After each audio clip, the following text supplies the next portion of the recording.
Nineties ഗേൾസിനോട് അല്പം ബഹുമാനമൊക്കെ ആകാം. ഇന്നത്തെ പോലെ സെറവും മോയ്സ്ചറൈസറും സൺസ്ക്രീനും ഫൗണ്ടേഷനും മറ്റ് നൂറുകണക്കിന് ബ്യൂട്ടി പ്രോഡക്റ്റുകളും ഇല്ലാതിരുന്ന കാലത്ത് ഫെയർ ആൻഡ് ലവ്ലി എന്നൊറ്റ ക്രീമും പോൺസിൻ്റെ സോപ്പും വെച്ച് സൗന്ദര്യം നിലനിർത്തിയിരുന്നവരാണവർ.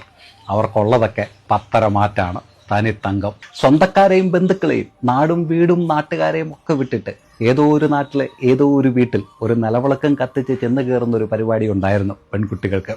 അവിടെ 18 അടവും പയറ്റി സ്വന്തമായി സ്ഥാനമുണ്ടാക്കിയെടുത്തവരാണ് പലരും.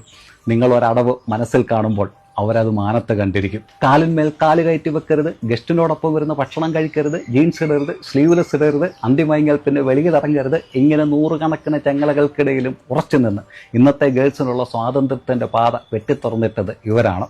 കേട്ടുകേൾവി മാത്രമുള്ള പല നാടുകളിലേക്കും സ്വന്തമായി വണ്ടി കയറി സാമ്രാജ്യം തീർത്തവരാണവർ. ജാടയില്ലാതെ നിൽക്കുന്നതേ ഉള്ളൂ. 90s kid ഗേൾസിനോട് അല്പമല്ല.